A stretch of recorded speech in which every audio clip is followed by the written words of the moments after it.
ลืมบอกไปพี่น้องลืมบอกไปรอบที่นี่แห่ต้นผ้าป่า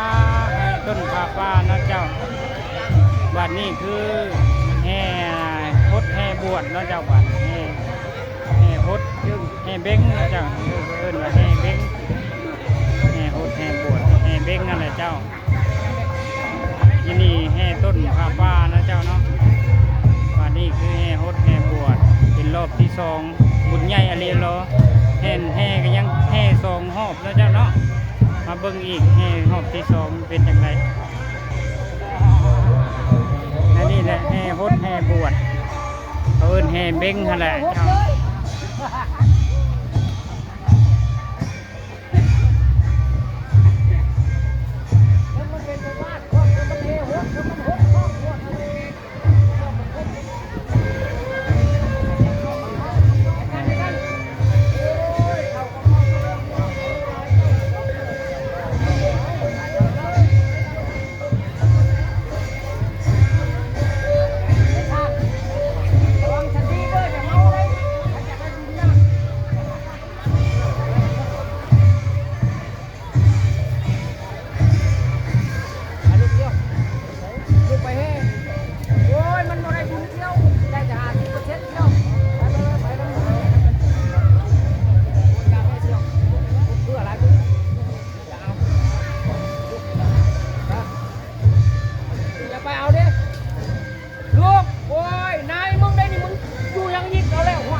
นายอยู่ไส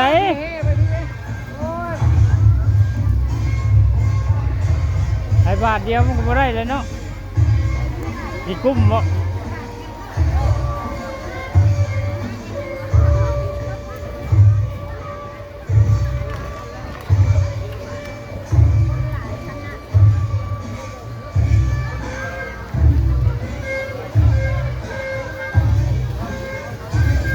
ใหญ่อะไรรอได้แห่กระทองเพื่อเนาะบุญนี่ก็ได้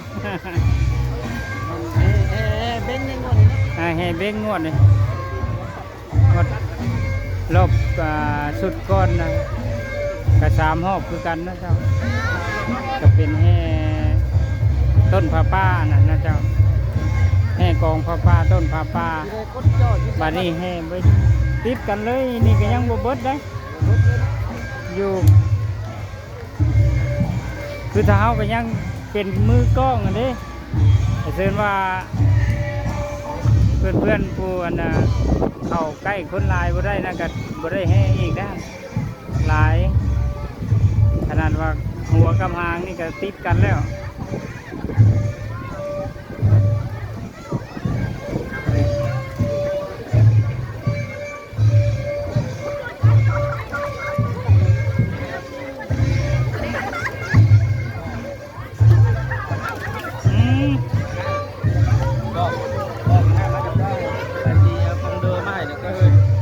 ตอนใดเลิกแห่เนาะตอนเลิกแห่เนาะ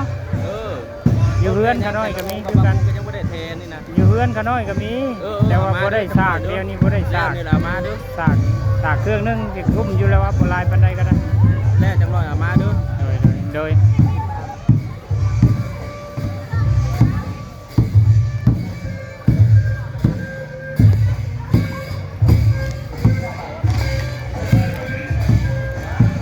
ถึงได้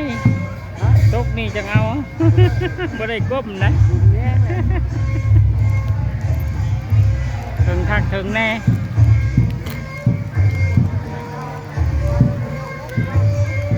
ขนมเพิ่นว่านยังบ่เก็บ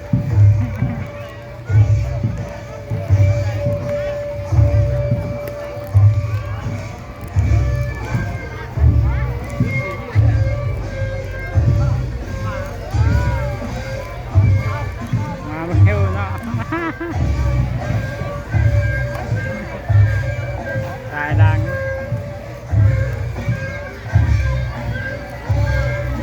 หอบที่สองอันนี้ลืมบอกเนาะคือก่อนนะคิดว่าเพิ่นสิเฮ็ดแบบแห่ข้างเดียวนะเจ้าบัดนี้ยังแห่ข้างที่สองอีกถือว่าบุญใหญ่แห้งนะเจ้าแห่รอบที่สองอีกแห่รอบก่อนเป็นแห่ต้นผ้าป่าแห่เล็บนี่ก็มีต้นผ้าป่านำครึ่งหนึ่งนะเจ้า ราะว่าต้นผ้าป่านี่ต้นละแสนมันก็รอบหนึ่งก็100 ปลายต้นเนาะเจ้า180 ต้นรอบที่2นี่สิบ่ฮอด100 ปลายสิบ่ฮอด100 ปลายครับสิฮอดคงแต่100ประมาณ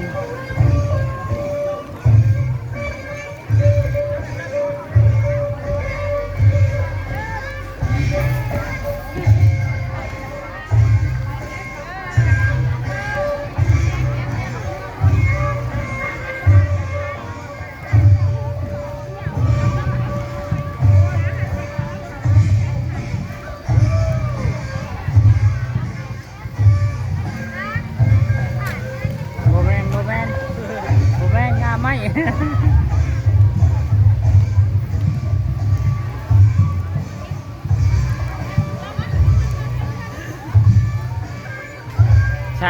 สายดังเนาะดังเสี้ยวดังกันเพิ่นก็เข้าบ่ได้ฮอบดินั่นเด็บไหม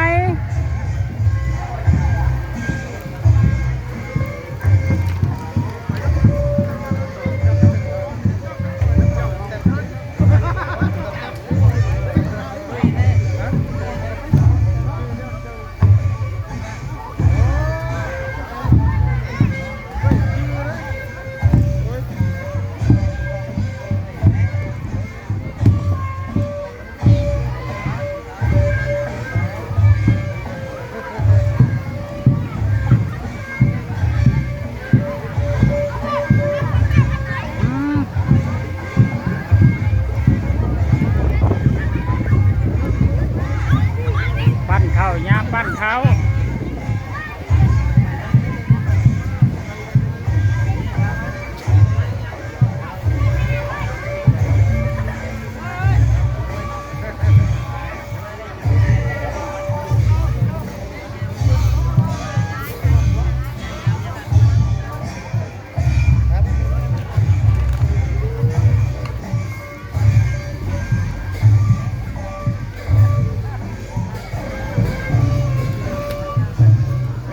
แห่น้ำเพิ่นก่อนเพิ่นสิเบิดแล้วนะ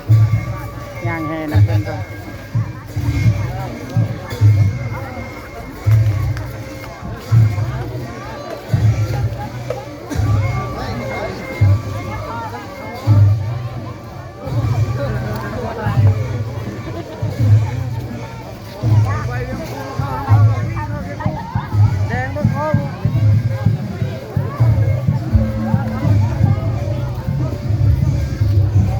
น้ำเพิ่นต้องเจ้าบัดตายสุดท้ายว่าซั่น